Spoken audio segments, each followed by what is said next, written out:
নমস্কার বন্ধুরা, বঙ্গস্বাদ কুকিং চ্যানেলে আপনাদের আবারও স্বাগত জানাই। আজ আমি শেয়ার করতে চলেছি একদম সহজ পদ্ধতিতে বানানো একটা স্বাস্থ্যকর জলখাবার রেসিপি।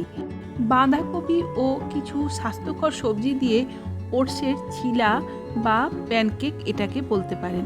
আর এই জলখাবারটা বাচ্চা থেকে বয়স্ক সকলেরই খুব ভালো লাগবে খেতে, এবং যারা ওয়েট লস জার্নিতে আছেন তাদের জন্য ব্রেকফাস্ট ও ডিনার রেসিপি হিসেবে এটা খুব ভালো একটা ডায়েট হতে পারে। প্রথমেই আমি এক টুকরো বাঁধাকপি ভালো করে ধুয়ে নিয়ে খুব মিহি করে ছুরির সাহায্যে কেটে নিচ্ছি। আপনারা চাইলে বটি বা গ্রেটারের সাহায্যেও মিহি করে কুচিয়ে নিতে পারেন। মোটমাট বাঁধাকপিটা যতটা সম্ভব মিহি করে কুচিয়ে নিতে হবে। তারপর আবারও একবার আমি ভালো করে জলে ধুয়ে নিয়ে চলে এসেছি, জল ঝরিয়ে। এর মধ্যে অল্প লবণ দিয়ে ভালো করে মেখে হাতের সাথে চটকে এটাকে 10-15 মিনিটের জন্য ঢাকা দিয়ে রেখে দেব। তাহলে বাঁধাকপিটা একটু নরম হয়ে যাবে। আর তারপর এক্সট্রা যে জলটা 10-15 মিনিট পর এসে আমি চিপে তুলে নেব। এখন ঢাকা দিয়ে এই বাঁধাকপি কুচানোটা রেখে দিয়ে এবার একটা গাজরকেও আমি ভালো করে পিল অফ করে নিচ্ছি। আপনারা চাইলে গাজরটাকে মিহি করে গ্রেটারের সাহায্যে গ্রেট করেও দিতে পারেন। আমি চাকুর সাহায্যে প্রথমে কেটে নেব, তারপরে হ্যান্ড চপারে একটু ঘুরিয়ে নিয়ে মিহি করে কুচিয়ে নেব। আপনারা চাইলে এর মধ্যে অন্যান্য সবজি যেমন ফুলকপি, বিনস, ক্যাপসিকাম, টমেটো বা মটরশুঁটি এই ধরনের যে কোনো সবজি আপনারা পছন্দ মতো মিহি করে কুচিয়ে এই রান্নাটাতে ব্যবহার করতে পারেন। আমি এখন একটা পেঁয়াজও ওই গাজরের সাথে গ্রেট করে নেব আর দিয়ে দেব 3-4টে কাঁচা পাকা লঙ্কা। আপনারা ঝালটা আপনাদের স্বাদ অনুযায়ী দেবেন। এবার হ্যান্ড চপারে আমি গাজর বা সবজিগুলো কুচিয়ে নিলাম। এবার এই সবজিগুলোকে ওই বাঁধাকপির সাথে মিশিয়ে নেব। তার আগে বাঁধাকপি থেকে এক্সট্রা জলটা চেপে বের করে নেব। 10-15 মিনিট ঢেকে রাখার পর নুন মাখানো বাঁধাকপিটা আমি জল থেকে চেপে তুলে নিলাম। কারণ এখন শীতকাল নয়, বাঁধাকপিগুলো একটু শক্ত, তাই এইভাবে ভিজিয়ে রাখলে লবণে বেশ নরম হয়ে যায়।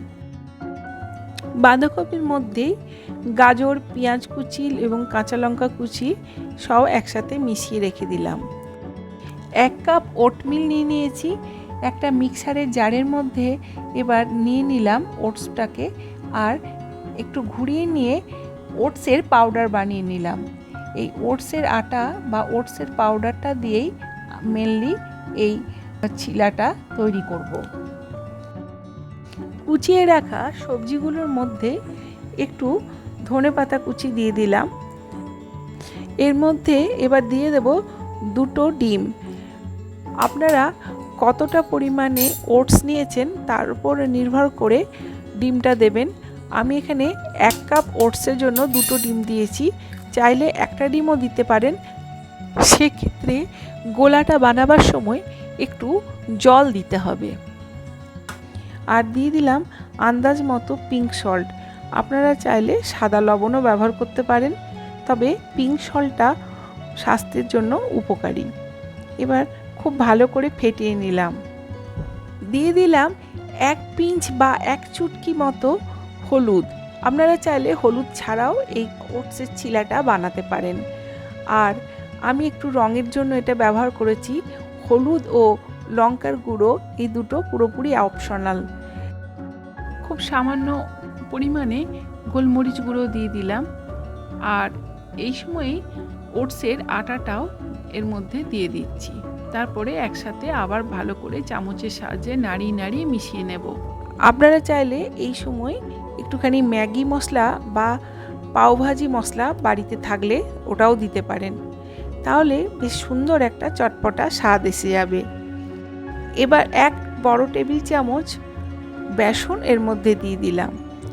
ওটস গ্লুটেন ফ্রি, তাই এর মধ্যে একটুখানি বেসন, আটা অথবা ডিম দিতে হবে, না হলে এই চিলাগুলো বাইন্ডিং হবে না এবং ভেঙে যাবে। তাই আমি 1 টেবিল চামচ বেসন ব্যবহার করলাম। বেসনও কিন্তু স্বাস্থ্যের পক্ষে উপকারী। আর তারপর আবারও ভালো করে ফেটিয়ে নিলাম বা মিশিয়ে নিলাম। অপরদিকে গ্যাসে একটা ননস্টিক তাওয়া বসিয়ে দিয়েছি। গরম হলে তাতে 1/2 চামচ মতো বাটার দিলাম। আপনারা চাইলে এটা দেশি ঘি অথবা অলিভ অয়েল বা সানফ্লাওয়ার অয়েল বা সয়াবিন অয়েল অল্প করে দিয়ে এটা বানিয়ে নিতে পারেন। তবে এটা দেশি ঘি বা বাটার দিয়ে অথবা অলিভ অয়েলে বানালে বেশি স্বাস্থ্যকর হবে। ডিমটা যদি কেউ অ্যাভয়েড করতে চান তাহলে বেসনের পরিমাণটা আরেকটু বাড়িয়ে দেবেন, আর চাইলে তার মধ্যে 1-2 চামচ টক দইও দিয়ে দিতে পারেন। ওটসের অমলেট বা ওটসের ছিলাটাকে একটু ঢেকে ঢেকে কম আঁচে ভালো করে এপিট ওপিট করে সেঁকে নেব। তেল বা ঘি কিন্তু আর ব্যবহার করব না। ওই যেটুকু প্রথমেই ব্রাশ করে দিয়েছিলাম বাটার, সেটাতেই এই 2 পিঠ ভাজা হয়ে যাবে। এই টিফিনটা ছোট বাচ্চাদেরও লাঞ্চ বক্সে বা স্কুলের টিফিনে দিতে পারেন, কিংবা সন্ধ্যে স্ন্যাক্স হিসেবেও দিতে পারেন। যে সমস্ত বাচ্চারা একদম সবজি খেতে চায় না তারাও কিন্তু খুব খুশি মনেই খেয়ে নেবে। আর এইটার সঙ্গে একটু ধনেপাতার চাটনি বা টমেটো কেচাপ দিয়ে পরিবেশন করবেন, অথবা টক দই রায়তা বানিয়েও এর সঙ্গে দিলে খেতে খুব ভালো লাগে, কিংবা শুধু শুধুও খেয়ে নেওয়া যায়।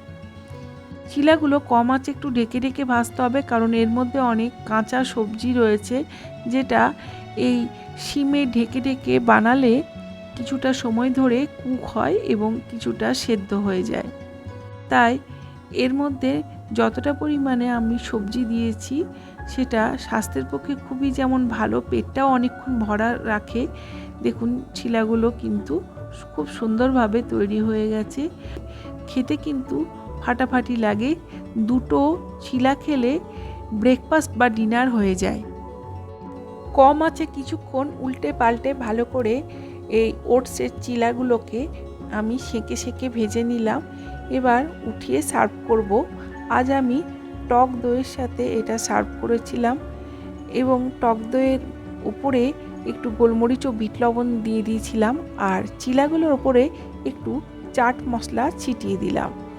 এই স্বাস্থ্যকর রেসিপিটা আপনাদের কেমন লাগলো তা কমেন্ট করে জানাতে কিন্তু ভুলবেন না বন্ধুরা। আর অনুগ্রহ করে বঙ্গস্বাদ কুকিং চ্যানেলটি সাবস্ক্রাইব করে পাশে থাকার অনুরোধ রইল। আপনাদের একটি সাবস্ক্রাইব, লাইক বা কমেন্ট আমাকে এগিয়ে যেতে সাহায্য করবে, তাই অনুগ্রহ করে আমার অনুরোধগুলো রাখবেন। এতক্ষণ পর্যন্ত ভিডিওটি দেখার জন্য অসংখ্য ধন্যবাদ। পরবর্তী রেসিপি নিয়ে ফিরে আসছি খুব তাড়াতাড়ি।